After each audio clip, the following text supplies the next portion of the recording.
To understand how it all began, one has to go back to 1652, when the Dutch arrived at the Cape. The VOC, or Dutch East India Company in English, wished to dominate the lucrative trade between West and East, and one way to do that was to control the Cape sea route. In 1652, the VOC set up a colony in what we now know as Cape Town. The Dutch slowly but surely expanded their colony in a series of wars known as the Frontier Wars against the original people of South Africa, the Khoisan. North of the Cape Colony, the Bantu people had begun migrating south.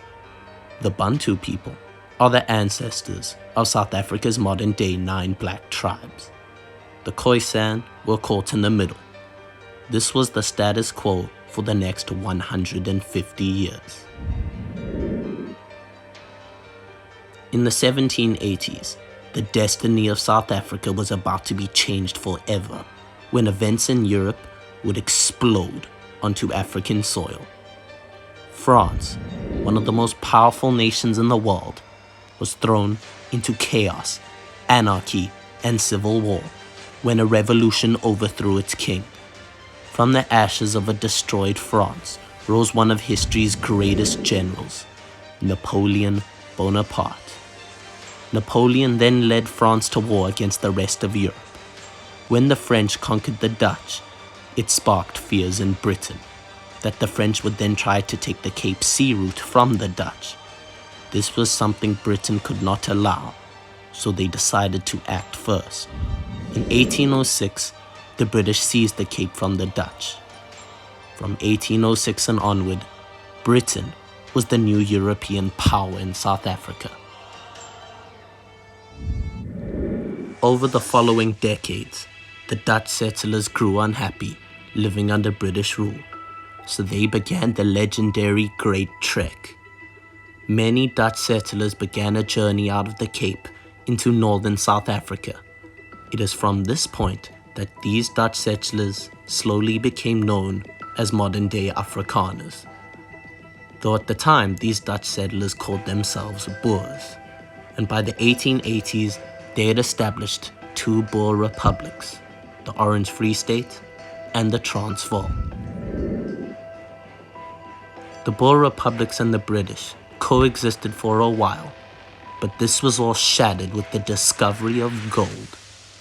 The eyes of the British Empire fell on the Boer republics and their gold, and in 1899, the British started the bloodiest war in South African history, the Second Anglo-Boer War. The small Boer republics, ruled by poor farmers, faced down the entire might of the British Empire. And as much as the British tried to defeat the Afrikaners, they failed at every turn. These poor farmers in Africa were beating the world's most powerful empire.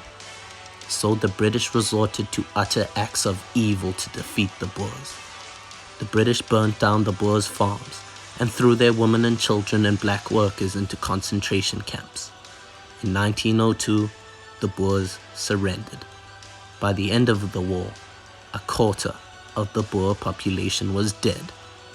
The British then combined their colony in Natal that they had conquered from the Zulus, the Cape Colony, and now the defeated Boer republics, to form a new colony, the Union of South Africa.